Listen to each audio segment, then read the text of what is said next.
Mesdames, Messieurs, à mes invités, bienvenue à cette, comment appellerais-je ceci, une session de clôture de notre voyage d'exploration sur l'identité européenne. D'abord, je vais vous présenter mes invités et ils sont venus d'endroits très différents du monde nous apporter une vision de l'Europe qui peut-être pourra nous servir à cerner une certaine identité. Donc, j'allais procéder par ordre alphabétique, mais elles se sont mises dans le désordre qui convient parfaitement à l'identité de l'Europe. À ma gauche, Alessandra Benedicti Kokien est chercheuse affiliée avec le Research Center for Material Cultures aux 4 musées dits ethnographiques des Pays-Bas. Dans cette capacité, elle travaille sur l'égide de Wayne Modest, un penseur directeur du musée reconnu par son travail ethnographique. Elle a travaillé sur les cultures du Caraïbe, la culture vaudou notamment, et je l'ai invitée pour apporter une vision à une culture qui n'est pas automatiquement associée à notre idée de l'Europe. Laurent Godet, à ma droite, qui a eu le prix Goncourt et est français, il est dramaturge, romancier et surtout quelqu'un qui a beaucoup réfléchi sur l'Europe. Je vais d'ailleurs vous citer après de ce livre de Laurent Godet, Nous, l'Europe, qui est une sorte de long poème disquisition sur l'idée européenne. Oksana Mitrovanova, qui est là, à mon extrême gauche, est ukrainienne. Elle a pu fuir la guerre tout récemment. Elle est chercheuse. Elle a travaillé dans plusieurs instituts d'économie et politique internationale. Elle était conseillère pour le ministère de Défense, des Affaires étrangères, l'ambassade de Ukraine en France et le Parlement ukrainien. Baïna Chiavani, elle est là, est née en Iran. Elle a passé son enfance en Ouganda. Elle a fait ses études aux États-Unis et en Angleterre. Elle a enseigné la littérature, mais surtout, elle est une grande romancière. Elle est publiée par Actes Sud. Elle vit présentement à Strasbourg. Ruth Padel. Ruth Padel est née en Angleterre, mais elle a longuement vécu en Grèce.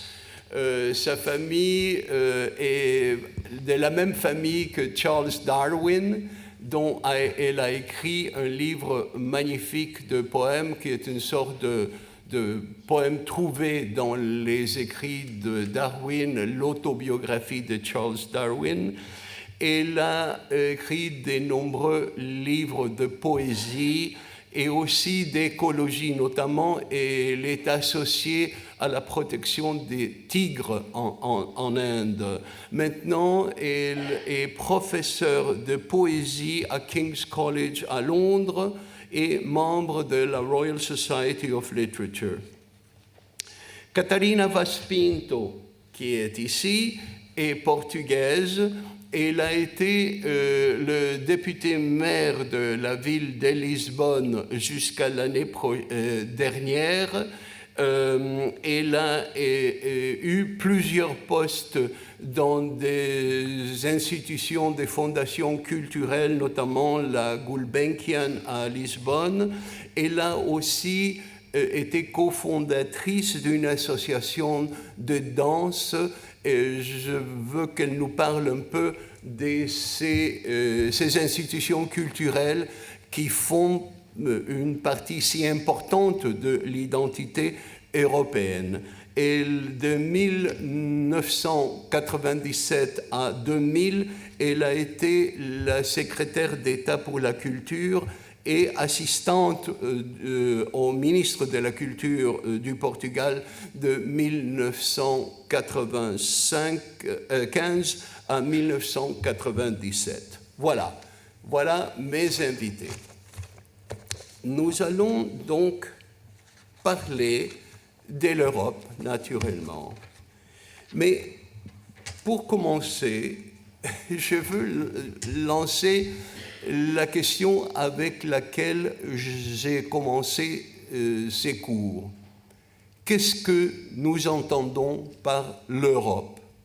Nous disons l'Europe, et qu'est-ce que nous voulons dire par cela? Je pense que nous sommes d'accord que dès que nous énonçons le mot Europe, nous devons nous expliquer sur si nous prenons un point de vue historique, chronologique, géographique, intellectuel, émotionnel, qu'est-ce que c'est cette Europe que nous nommons si souvent, à laquelle nous disons appartenir ou ne pas appartenir.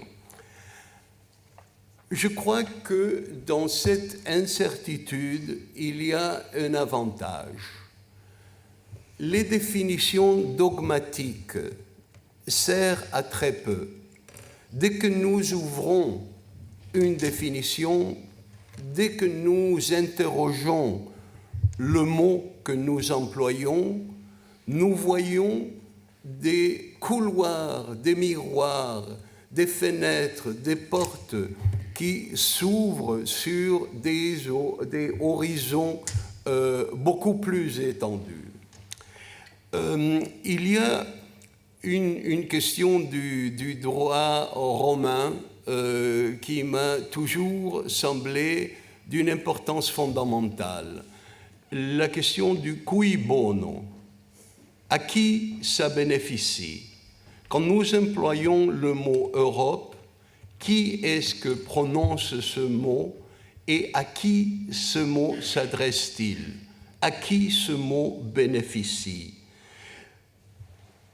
Si nous prenons le point de vue historique, les débuts de l'Europe, une Europe peut-être préhistorique, ou à partir de la vision de la Grèce ancienne, nous voyons un espace géographique mal connu et considéré par les Grecs comme barbare. Peut-être Ruth Padel va nous parler un peu de cela. Mais après, quand les cultures de cet espace géographique commencent à évoluer, elles se regardent parfois comme des ennemis, parfois comme un ensemble, et parfois, et surtout, comme un ensemble qui bouge. Il y a une notion qui me paraît essentielle dans la science contemporaine, à partir, je ne sais pas, de Einstein, cette idée que les données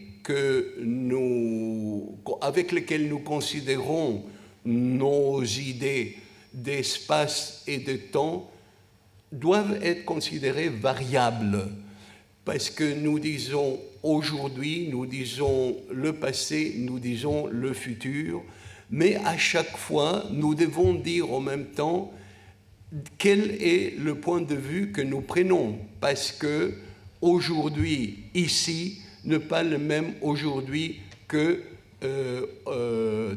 dans une galaxie lointaine, ni non plus l'aujourd'hui de l'Ukraine, ni non plus le ici, si nous parlons de Paris, si nous parlons du Collège de France et si nous parlons de Marseille. Donc, qu'est-ce que nous voulons dire quand nous employons ce mot pour dire l'Europe est ici, l'Europe est aujourd'hui, ou l'Europe était hier, l'Europe sera demain? Il y a des moments où cette vision d'une Europe a une certaine cohérence, mais toujours à partir d'un point de vue spécifique. Par exemple, pendant le XVIe, XVIIe siècle en Europe, la plupart de l'Europe était sous l'empreinte de l'humanisme avec la lingua franca du latin, mais pour qui? Pour certains intellectuels qui voyaient cette communication européenne comme un ensemble cohérent. Mais il y a des intellectuels qui ne voyaient pas cela, et surtout d'un point de vue politique. Quand il y a quelques années, le grand écrivain portugais José Saramago, qui a eu le prix Nobel, comme vous le savez, écrit un roman qui s'appelle en français, je pense, le navire de pierre, La Jangada de Pedra en portugais.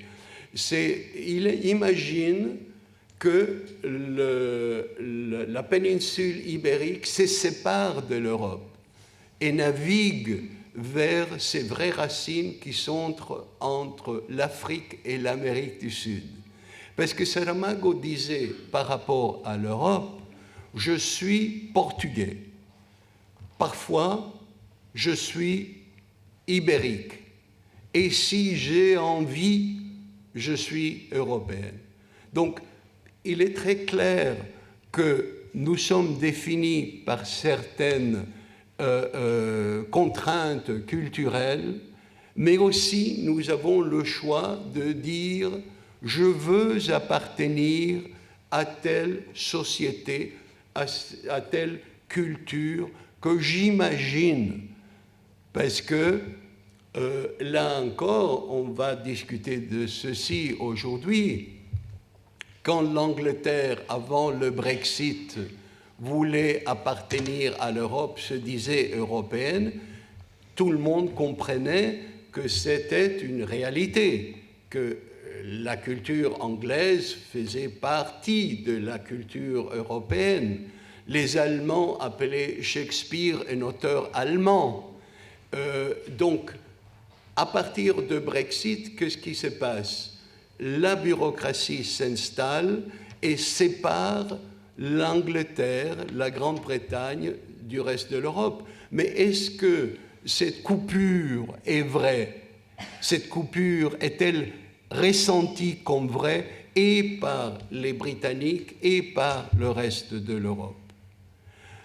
Aujourd'hui, nous sommes face à une vraie catastrophe mondiale, la guerre en Ukraine.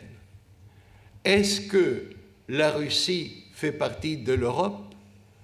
Quand Madeleine Albright a rencontré Poutine, il lui a dit « Je mange chinois, mais ma nourriture préférée est la nourriture française parce que la Russie est européenne. » Est-ce que nous acceptons cela?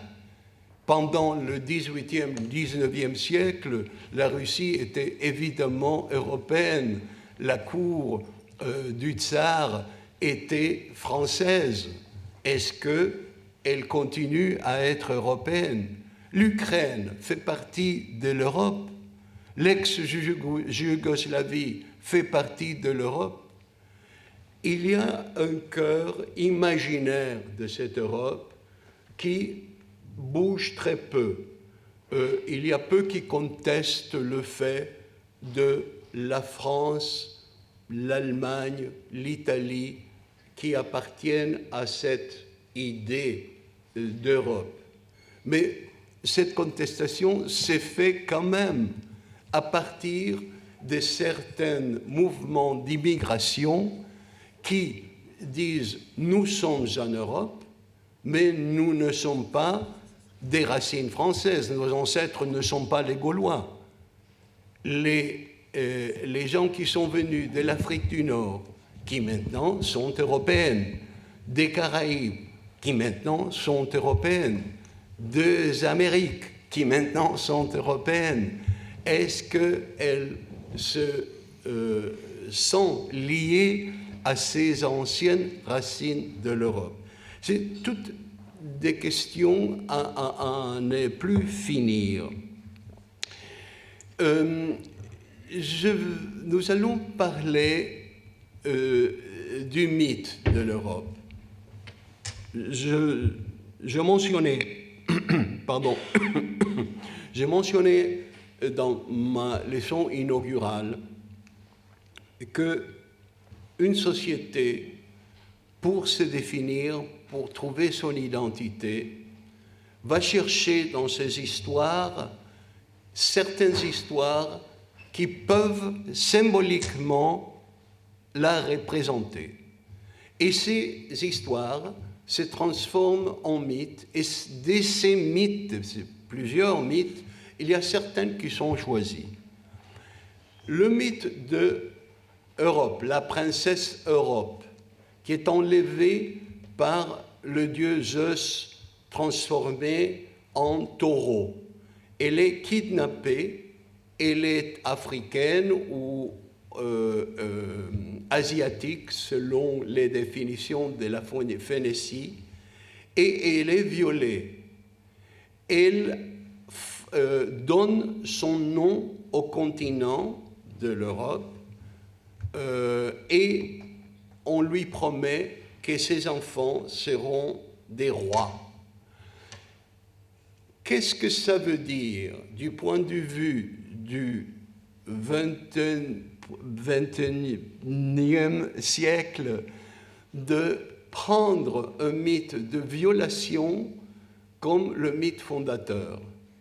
Le mythe n'a pas été lu de cette façon, bien sûr, en Grèce ancienne, ni pendant le Moyen-Âge, ni à la Renaissance, ni jusqu'au XIXe siècle. Le mythe a été vu comme, par exemple, dans un contexte chrétien, comme le Christ enlevant l'âme ou l'Église, transformant ce mythe grec en un mythe chrétien. Aussi à ce mythe s'associent les bénéfices que cet enlèvement a apporté à ce nouveau continent. Les frères de la princesse Europe qui vont à sa poursuite envoyée par le père, parmi eux Cadme, mènent en Grèce, en Chypre, après en Europe, les grandes découvertes de la Phénicie, notamment l'écriture. Donc, on peut voir le mythe comme un mythe où le kidnappeur, l'enleveur, le violeur apporte des bénéfices à la nouvelle zone géographique. Et c'est une lecture qui a été récupérée lors de la conquête espagnole-portugaise des Amériques. Oui, il y a des violations, il y a eu des génocides, mais regardez, ils ont apporté la presse, ils ont apporté des formes de gouvernement, ils ont apporté des soins médicaux, enfin, ces idées qui, certes, font partie des bénéfices d'une société vécue aujourd'hui, mais est-ce que nous devons pourtant oublier les actes de violence qui sont dans la narration de ces mythes. Un dernier point. L'Europe, ou ce que nous entendons par l'Europe, est un concept qui, la plupart du temps, est vu de l'intérieur, c'est-à-dire c'est les Européennes qui s'interrogent sur la nature, l'identité de l'Europe. Mais comment cette Europe est vue du dehors? Montesquieu a retourné le miroir et il a regardé l'Europe d'un point de vue de la Perse. Donc, il pourra nous parler de cela. C'était l'étranger symbolique et qui regarde l'Europe et qui peut constater ses faiblesses et ses traits identitaires. Mais aujourd'hui, ce regard est apporté d'un côté par les États-Unis, qui ont cette relation d'amour et de haine avec l'Europe, les États-Unis qui se disent les sauveurs de l'Europe lors de la Deuxième Guerre mondiale, les États-Unis qui voient en Europe le monde dépassé par leur technologie, leur science moderne. Ensuite, l'Europe vue de la Chine. Comment voit cette Chine, comment voit-elle l'Europe? L'Afrique a un rapport très difficile avec cette Europe impérialiste de conquête. Au Bénin, dans la mythologie du Bénin, l'enfer est au nord, parce que c'est du nord qui sont venus les esclavistes. Donc, c'est un point de vue à chaque fois qui tourne et qui change. Et finalement, en Amérique latine, le rapport avec l'Europe. Pendant les dictatures militaires en Argentine, en Uruguay, au Chili, c'est la France qui, avec son expérience de la torture en Algérie, a envoyé des spécialistes militaires enseigner la torture aux militaires latino-américains.